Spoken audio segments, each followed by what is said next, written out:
பொன்முடிக்கு 3 ஆண்டுகள் சிறை தண்டனை விதிக்கப்பட்டதை அடுத்து அமைச்சரவையில் மாற்றம் ஏற்பட்டுள்ளது.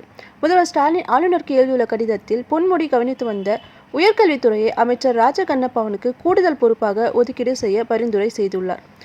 பிற்படுத்தப்பட்டோர் சிறுபான்மையினர் நலத்துறை அமைச்சராக இருக்கும் ராஜகண்ணப்பவன் உயர்கல்வித்துறையும் கூடுதலாக கவனிப்பார் என்று சொல்லியிருக்கார். சொத்து குவிப்பு வழக்கில் பொன்முடிக்கு 3 ஆண்டுகள் சிறை தண்டனை விதிக்கப்பட்டுள்ளது.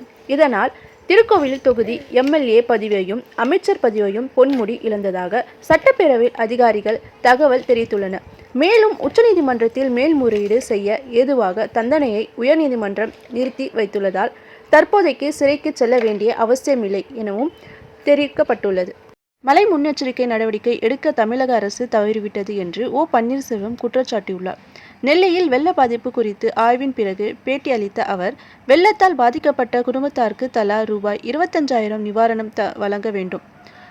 அதுபோல பாதிக்கப்பட்டவர்களுக்கு மிக்சி, கிரைண்டர் போன்ற மின்சாதனங்களை அரசு உடனடியாக வழங்க வேண்டும் என்று வலியுறுத்தினார். கூட்டுறவு சங்கங்களில் வசூலாகாமல் உள்ள கடன்களை செலுத்த சிறப்பு கடன் தீர்வு திட்டம் செயல்படுவதாக அமைச்சர் பெரியகருப்பந்து கூறியிருக்காரு.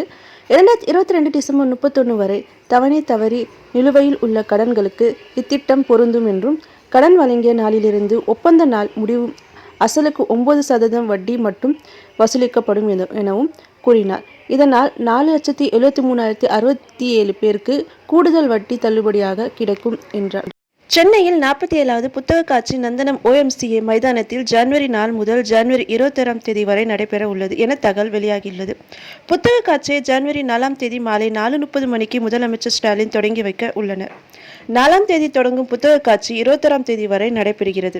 விடுமுறை நாட்களில் காலை 11 மணி முதல் இரவு 8:30 மணி வரை புத்தக காட்சி நடைபெறும் என தெரிவிக்கப்பட்டுள்ளது.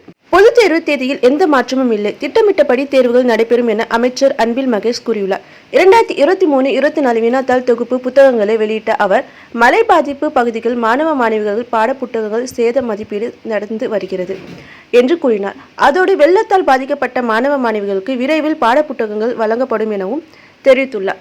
குழந்தை விழுங்கிய பட்டன் பேட்டரியை அரசு மருத்துவர்கள் குழந்தைக்கு எவ்வித பாதிப்பும் இன்றி பத்திரமாக மீட்டனர். குமரி மாவட்டம் கிளியூர் பகுதியை சேர்ந்த 11 மாத குழந்தை ஒன்று வீட்டில் இருந்து பட்டன் பேட்டரியை விழுங்கியுள்ளது.